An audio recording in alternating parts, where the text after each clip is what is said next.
Obrigado. 1 Timóteo 4:7. Nos diz assim: rejeite, porém, as fábulas profanas de velhas e exercita-te na piedade. Amém? Podem sentar. Só esse texto para o nosso estudo. Na quarta-feira passada, o Fernando deu o nosso estudo 9, falando sobre mortificando, né, a relação ao pecado. Está lá no YouTube já desde a semana passada. E hoje nós vamos dar continuidade falando sobre o lugar da disciplina pessoal. Tá? Esse é o tema. O lugar da disciplina pessoal. É possível, sim, que por nós muitas vezes estabelecer algumas convicções no nosso coração em relação à vida de santidade, firmar um compromisso e de repente a gente não cumprir. É possível. É possível que a nossa vida seja feita de muitas resoluções falhadas, tá? Não é porque somos crentes que nós somos infalíveis, nós nunca vamos tropeçar. É possível que eu e você façamos alguns compromissos com Deus e de repente a gente quebra esse compromisso, tá? Até mesmo a gente, pela graça de Deus, determina, né? Deus, eu vou conseguir fazer isso aqui, eu vou tirar esse hábito pecaminoso do meu coração, eu vou tirar esses desejos sensuais da minha mente, eu vou parar de criticar o meu irmão, eu vou... qualquer outro pecado.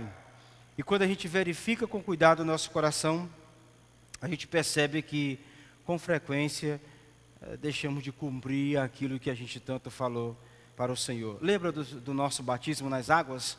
O compromisso que fizemos com a igreja, diante de Deus diante da igreja, que ia contribuir com a igreja de forma financeira, contribuir com a comunhão da igreja, não ia faltar os cultos por qualquer motivo ou razão que viesse ser injustificável, digamos assim.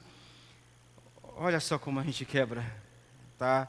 A gente deixar de vir ao culto por coisas boas às vezes, né?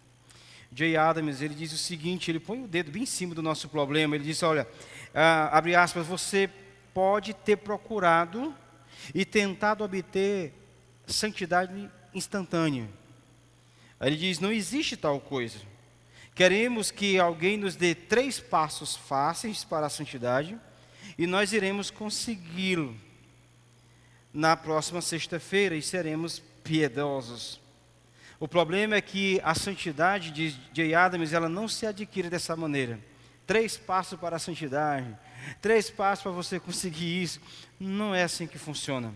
Jay Adams continua dizendo o seguinte no seu argumento, mostrando que o caminho para obter a santidade passa pela disciplina cristã. O conceito de disciplina, muitas vezes, ele é muito suspeito na nossa sociedade. Parece contrariar a nossa liberdade em Cristo e muitas vezes parece algo legalista e cheio de dureza.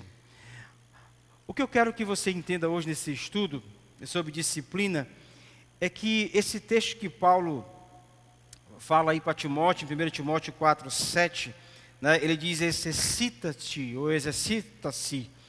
Em outra versão tem treina, né, ou disciplina-se, pratica algo.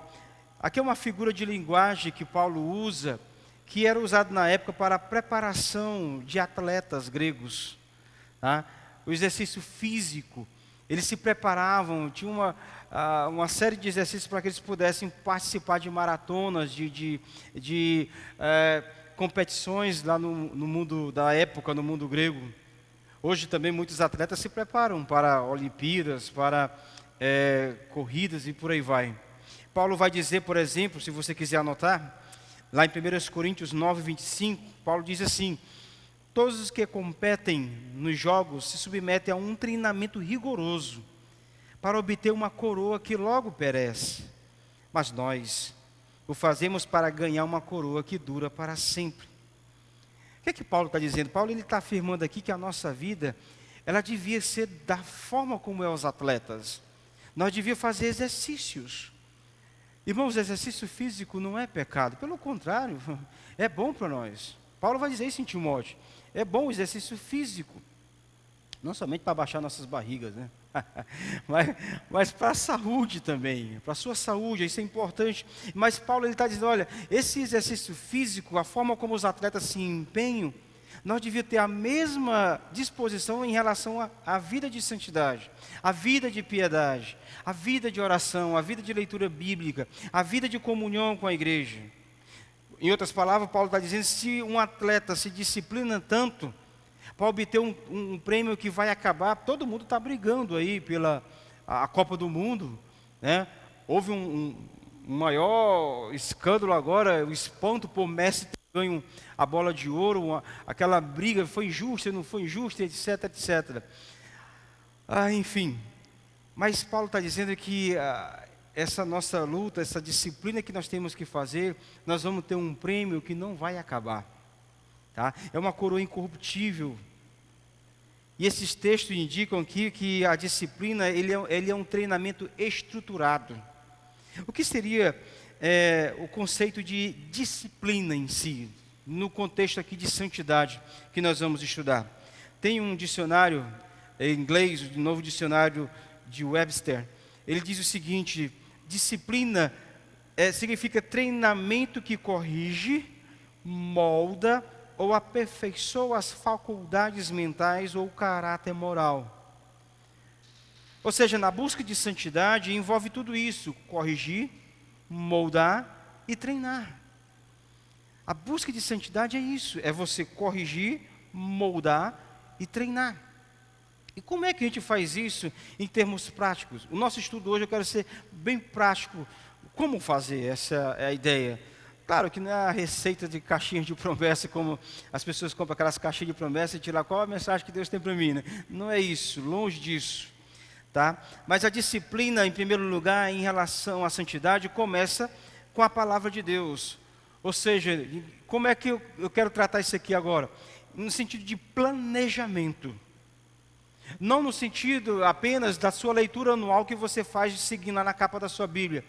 Mas qual é o planejamento aqui que eu quero me referir? Por exemplo, você vai encontrar em 2 Timóteo aí, 3,16, que diz assim: toda a escritura é inspirada por Deus, certo? E útil para o ensino, para a repreensão, para a correção e para a instrução na justiça. Essa instrução na justiça aqui, irmãos, a tradução também, que até a NVI traz com bastante força, é treinar. A palavra de Deus, ela nos treina, ou seja, na justiça. Ela nos disciplina na justiça. As Escrituras, elas farão isso por nós. Ela vai ser útil para nós treinar. Ainda citando J. Adams, ele diz o seguinte: é por uma obediência pronta, em oração e persistência, às exigências das Escrituras que se desenvolvem padrões santos, e esse se torna uma parte de nós. O que ele quer dizer com isso? Que a palavra de Deus, e nós em oração, em perseverança, olhando as ordens que a palavra de Deus tem para o seu povo, é isso que vai desenvolver em nós padrões santos. Irmão, não se faz padrão santo com misticismo, não se faz padrão santo com legalismo dentro de igreja. O padrão santo para o povo de Deus é a sua palavra. É a sua palavra. Veja comigo, vai lá em Efésios. Como é estudo, você vai usar um pouco a Bíblia aí, manuseando. Efésios 4, versículo 22. Efésios 4, versículo 22 ao 24.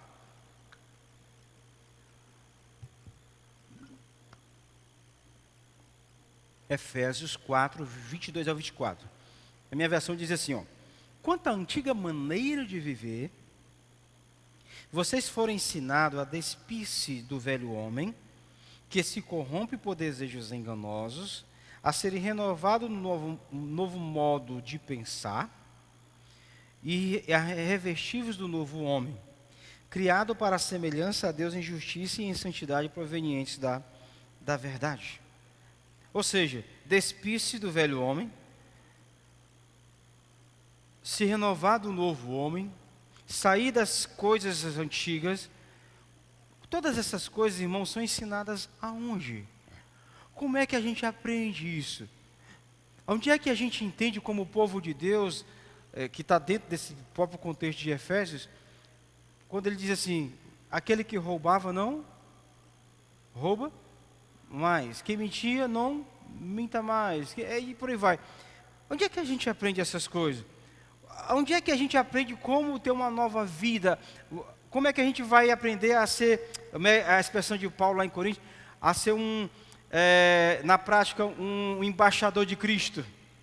Onde é que a gente aprende isso? Na palavra de Deus. Na palavra de Deus. É por meio das Escrituras que nós vamos aprender a montar essa estrutura santa em nós. Santidade não é emocionalismo. E santidade não é no estalar de Deus, leva tempo isso. Nós vamos ver isso mais na frente. E aqui a gente aprende também que o Espírito Santo, ele está envolvido em tudo isso, na palavra de Deus, no Espírito, tá? Por exemplo, o Espírito Santo foi quem escreveu as Escrituras. Ponto final. Então, nós aprendemos das Escrituras. Então, por meio do Espírito Santo, o Espírito Santo traz à nossa mente o que aprendemos na Escritura. Ou seja, o Espírito Santo nos ajuda a aplicar à nossa mente aquilo que nós aprendemos na Escritura. E Jesus disse isso, olha, o Espírito Santo, ele vai vir sobre o meu povo para vos fazer lembrar as palavras que eu vos tenho dito. É para isso que serve o Espírito Santo. Então, quando você diz assim, pastor, o que é uma pessoa cheia do Espírito Santo? Uma pessoa cheia do Espírito Santo é uma pessoa que tem uma memória bíblica. É uma pessoa que tem Bíblia na mente. É uma pessoa que tem Bíblia no coração. Jesus fala que assim que a boca fala do que o coração está cheio. Então, um homem cheio do Espírito Santo é um homem bíblico. Não é emocionalismos. Não é os dons. Mas é alguém de frutos. Tá? E quando se trata da palavra de Deus, de estudar a palavra de Deus, de buscar essa palavra, conhecer mais essa palavra, nós vamos entender uma coisa interessante, que o próprio Satanás, ele vai nos atacar neste ponto. Aqui que nós vamos entrar em questões práticas. Por exemplo, o Satanás vai tentar nos persuadir dizendo o seguinte: muito sono pela manhã para me ler a Bíblia. É muito sono para mim ler a Bíblia pela manhã. Ou ele vai colocar na sua mente o seguinte: nossa, eu trabalhei essa semana toda, o dia todo, estou acabado, à noite não dá para ler Bíblia. Eu vou dormir. Claro, depois de uma série de quase 3 horas. Mas de manhã eu leio, aí de manhã eu acordo em cima da hora de ir para o serviço, estou esgotado, estou cansado, eu preciso... E ele vai colocando isso na nossa mente, e a gente nunca tem tempo na questão diária de ler as Escrituras. E olha que hoje está fácil ler as Escrituras. Tem no celular, tem no áudio, tem em todo lugar você para ouvir as Escrituras.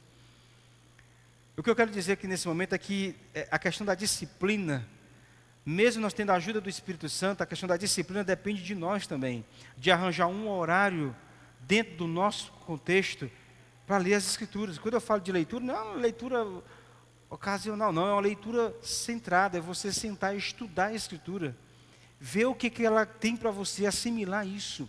Tá? Você tem que planejar isso aqui. Se você não planejar, não vai. Não vai, meus irmãos. Não vai. O meu primeiro seminário que eu fiz, eles batiam muito forte nessa tecla de planejamento. Era uma loucura total. O primeiro seminário que eu fui, parecia um mundo de louco. Ninguém dormia, gente. Era um desespero total. Os professores pareciam fazer de propósito. Fazer o trabalho para a gente estudar na madrugada. Porque amanhã não tinha tempo. 6 horas tinha que estar de pé, 5 horas tinha que estar de pé. Ajudar os professores a arrumar as mesas para as refeições e as devocionais que ia ter. Tá? 6 horas todo mundo tinha que ter a sua devocional particular. Tá? Particular. 6h30 você tinha que se dirigir para as suas necessidades pessoais, banho, etc. 7 horas tinha que estar pronto lá para tomar café. 15 para 8 tinha que estar lá no salão para a devocional. 8h15 começava a aula e ia até 11h30. Era assim. Parava quando dava 1h30, voltava de novo até às 5h30 da tarde. Aí repouso, 1h30 de repouso. Depois voltava para a hora da janta, 7 horas. 8 horas até 11 horas, aula. Aí passava um trabalho. Esse trabalho é para entregar 8h15 da manhã. Que hora que você ia fazer? Na madrugada. Eles iam treinando isso porque para mostrar que nós conseguimos arrumar tempo. Só se nós não quisermos. Porque nós lá no seminário a gente se esforçava para quê? Vamos ser honestos, era para ter boa nota. E o nosso tempo nós não procuramos de forma algum momento no nosso horário geral, sequer um minuto, um tempo a sós de leitura. Então, você tem que planejar isso. Ah, você que é dona de casa, pastor, eu faço comida. Que hora que você faz a comida? E que hora que você não faz a comida? É você que tem que fazer isso. É você que tem que se disciplinar nesse sentido. Não, eu faço meus alimentos a partir das 10 horas, depois 9 horas procuro um horário para tu ler as escrituras.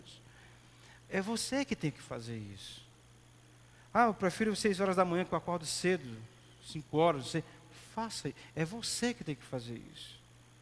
E Deus sabe que a gente pode fazer isso, irmãos. A segunda coisa em relação à disciplina, em questão da santidade, que começa com a palavra de Deus, é a questão do método planejado. O que é isso? 4 coisas eu quero que você guarde no seu coração. Vamos lá em Jeremias, capítulo 3, versículo 15, para nós vermos a primeira coisa em relação aos métodos. Jeremias 3, 15. Jeremias 3, 15.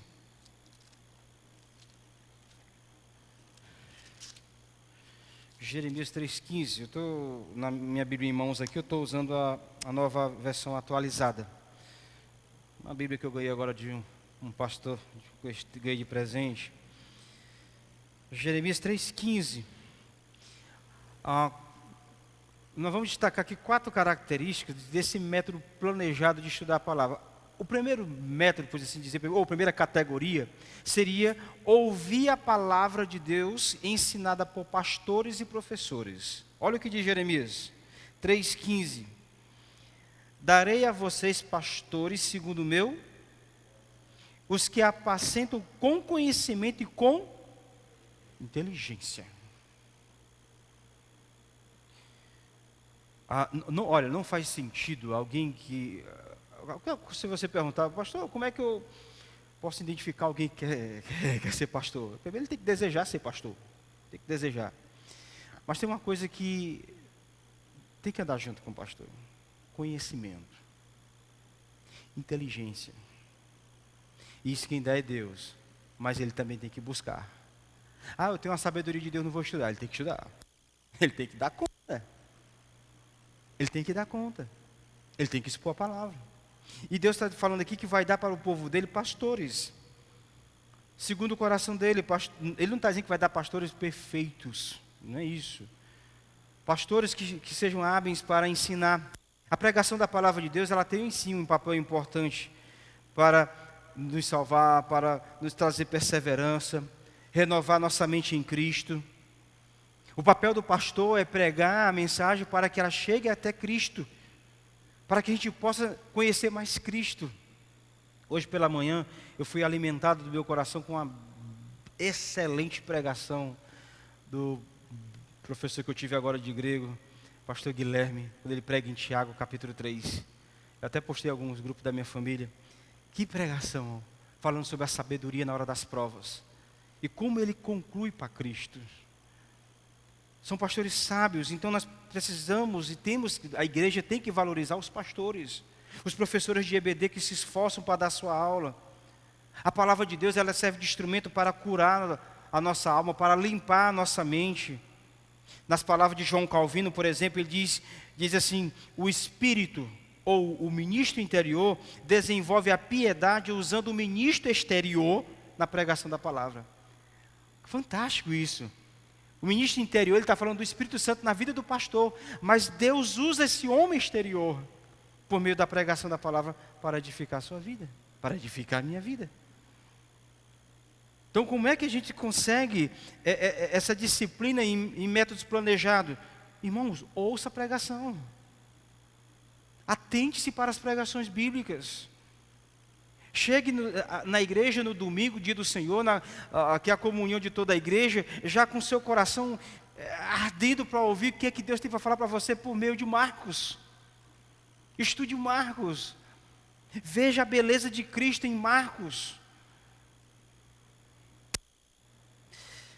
Segundo, se primeiro é ouvir a palavra ensinada por pastores e professores, a segunda categoria nós vamos destacar lá em Deuteronômio, acho que Fernando até leu na quarta-feira passada, Deuteronômio 17, versículo 19. Deuteronômio, livro da segunda lei, né? Deutero vem de lei, nome lei, Deutero do segundo. Deuteronômio 17, versículo 19.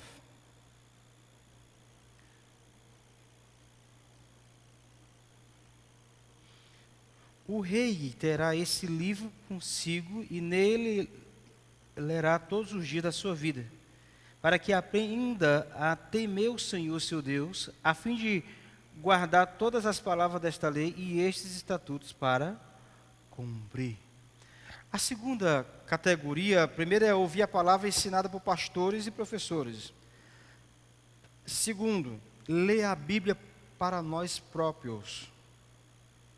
Ler a Bíblia para você. Personalizar os textos para você. O Senhor é meu pastor. Leia para você. Faça isso. Escolha textos, perícopes. Aproveite, voltando aqui para Marcos, leia Marcos. Veja o que o Senhor tem para falar para o seu coração. Ouça a pregação, mas leia o texto. Leia a Bíblia. Não somente no culto. Leia na sua casa. Leia nos seus momentos a sós com Deus. Então, primeiro, ouvir a palavra ensinada por pastores e professores. Segundo, ler a Bíblia para nós mesmos. Terceiro, vai lá em Provérbios, capítulo 2, versículo 1 ao 5. Livro de Provérbios 2. Porque você vai marcando esses textos para ler depois com calma. Provérbios 2, do 1 ao 5. Provérbios ele é um livro de saber, de sabedoria. Por isso que ele está muito ligado ao livro de Provérbios, ao livro de Tiago. Tá? Muito ligado à literatura de Tiago. Olha, Provérbios 2, do 1 ao 5. Meu filho, se você aceitar as minhas palavras e guardar no seu coração os meus ensinamentos, se você der ouvidos à sabedoria e inclinar o seu coração ao entendimento, sim, se você pedir inteligência e gritar por entendimento, se buscar sabedoria como a prata e o procurar como se procuram tesouros escondidos, então você entenderá o temor do Senhor e achará o conhecimento de Deus. A quarta coisa aqui, categoria, é estudar atentamente as Escrituras. Irmão, nós precisamos de sabedoria de Deus para lidar com algumas situações. E além de nós pedirmos a Ele, nós temos que buscar na fonte que é a Sua palavra. Que é a Sua palavra. Tem muita gente que prefere ouvir vozes do além, não sei de onde. Eu queria tanto entender a Tua vontade, Senhor, eu queria que Tu falasse no meu ouvido de forma altiva. Ainda eu usei isso ainda, né?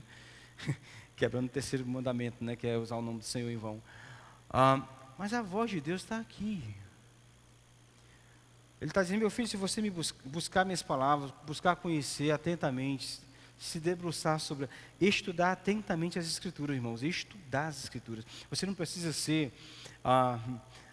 um teólogo gabaritado, um teólogo formado. Eu concordo com o Sproul, é o tema da sua teologia sistemática, todos somos teólogos. Todos estudamos sobre Deus. Todo crente tem que conhecer Deus por meio das Escrituras. Tá? Então, esse é o terceiro, né, que é estudar atentamente as Escrituras. Quarto, esse parece que tem gente que tem dificuldade, mas é importante você exercitar isso. Memorizar. Quem tem dificuldade de memorizar textos aqui? Só eu, né? Memorizar, deixa eu completar a frase, memorizar textos chaves. Vai lá em Salmo 119, 11. Salmo 119, 11. Quer ver eu começar e você terminar? Guardei a tua palavra para... Mais uma vez. Guardei...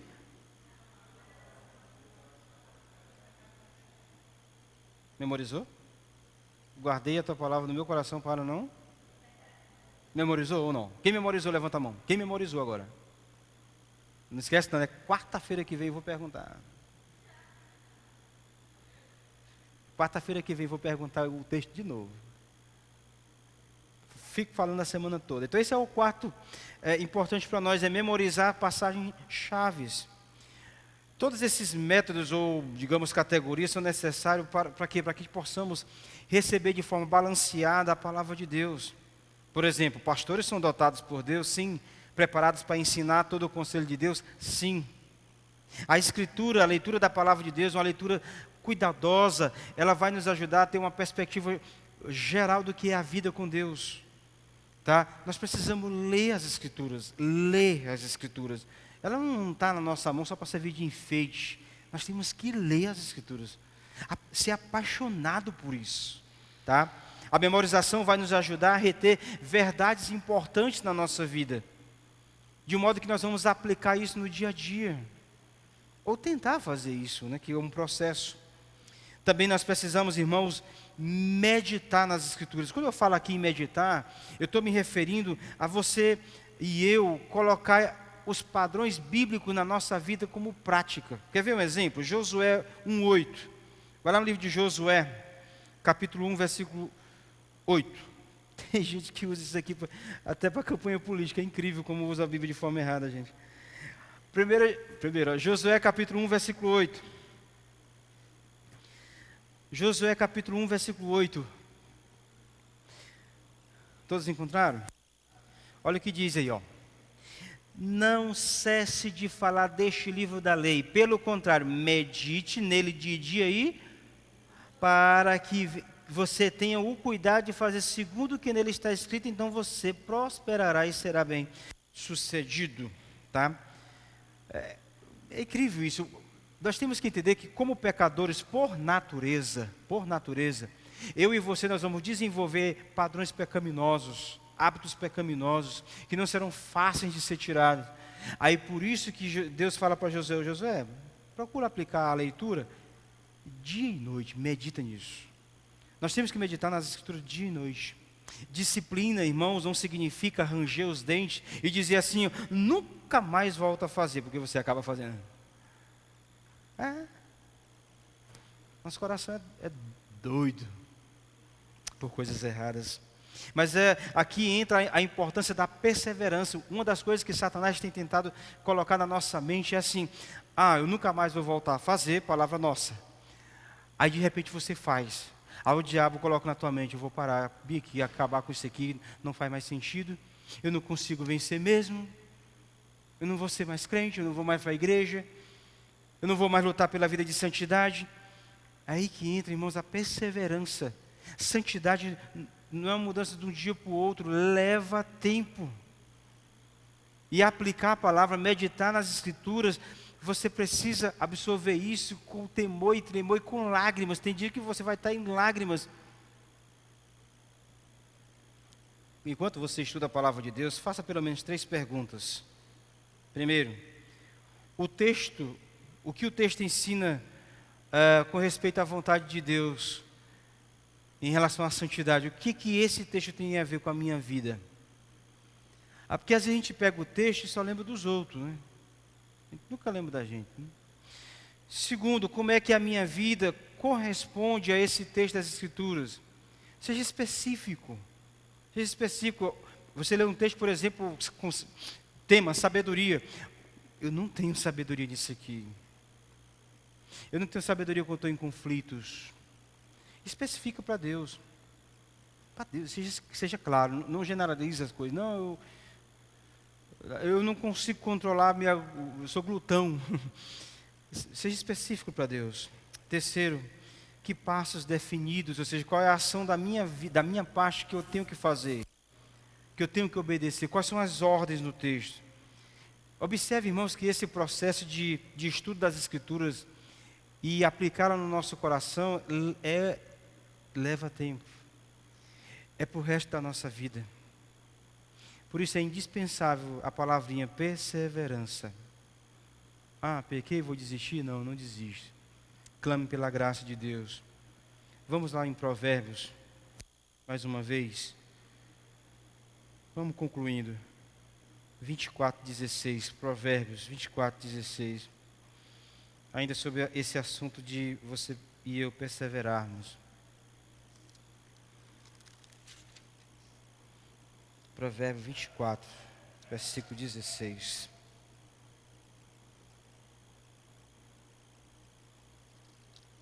Todos encontraram? Porque 7 vezes cairá quem? E mais os perversos? Que promessa linda, né? Vai cair. E 7 na Bíblia você já entende o que é, né? Perfeição. Tá? Cairá 7 vezes, mas ele se levantará, vai se erguer. Tá? Vai se erguer. Aqui não é licença para a gente fazer o que a gente quer da cabeça, não. Deus está falando aqui em relação ao nosso coração, que Ele sabe que a gente vai ter deslize, Ele sabe disso. Mas Ele diz, olha, de todas elas vocês serão erguidos. Então, meus irmãos, eu quero concluir dizendo o seguinte: Deus, Ele pode sim nos ajudar a crescer em santidade. E quando Ele nos ajuda a crescer em santidade, sabe o que é que vai acontecer? Olha lá o Salmo 119, verso 104. Salmo 119, verso 104. Que texto lindo. Olha só. Salmo 119, verso 104.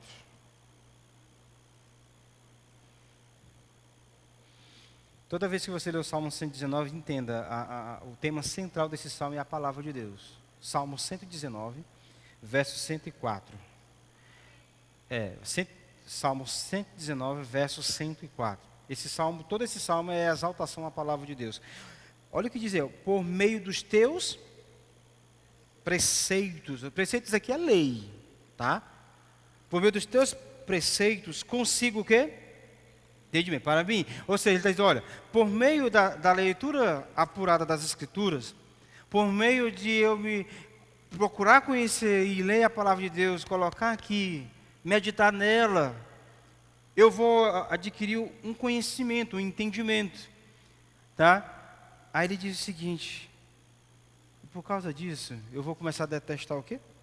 O caminho da falsidade, odiar o pecado. A gente odeia o pecado, a gente fica revoltado quando peca. Quando a gente conhece as Escrituras. Quando a gente está pecando, a gente está achando gostoso. Porque o coração é assim. Mas o justo, ele fica irado. Ele odeia o pecado. Ele odeia. Aí cai por terra aquela ideia de que a gente não pode julgar, né? Pode. Tem um membro da nossa igreja essa semana que me falou que ouviu uma frase de um pregador aí, que disse assim: nós não podemos julgar ninguém, nós somos julgados por Deus. Isso devia trazer um desespero no nosso coração. Nós somos julgados por Deus, né? Ele tem um julgamento correto. E claro, quando Deus nos ajuda a crescer em santidade, só assim nós vamos poder odiar o pecado e deleitar-se na lei do Senhor. Último texto da noite, para encerrar. Salmo 1. Salmo 1, verso 2. Quando nós crescemos em santidade, nós odiamos o pecado, mas também conseguimos nos deleitar nessa lei. Pelo contrário, o seu prazer está na lei do Senhor, e na sua lei medita dia e noite. Irmãos, não faz sentido uma vida de santidade distanciada do estudo da palavra de Deus. Não faz sentido. Esse negócio de que eu vou vencer tudo sozinho na minha casa sem vir para o culto, não faz sentido. Porque você cresce com a palavra. Efésios capítulo 6 fala de armaduras da batalha espiritual que nós temos. E uma delas é o escudo da fé, a palavra de Deus. Amém? Que o Senhor nos abençoe. Vamos orar. Curva sua cabeça. Oh Deus, muito obrigado, Senhor. Obrigado por esse tempo aqui de estudo, de conhecimento das Escrituras. Abençoa nossas vidas conforme a Tua graça, conforme a palavra do Senhor. Conduz esse povo para casa debaixo da graça, da paz do Senhor, com a consolação do Teu Santo Espírito. Pedimos também, ó Deus, nessa noite em favor do tio do irmão Francivaldo, que se dirigiu a Teresina um problema de saúde, abençoa, cuida deles, seja feita a vontade do Senhor. Eles têm passado por momentos difíceis em relação à saúde na sua casa, mas que em tudo o Senhor dê sabedoria para eles lidar com essa situação, para que eles entendam que em tudo tem um propósito. Passar por provas, todos passam, mas o povo de Deus precisa da sabedoria do alto para lidar com elas. E que o Senhor derrame essa sabedoria no meio do teu povo. É em nome de Jesus que nós oramos e te agradecemos. Amém e amém. Deus abençoe os irmãos.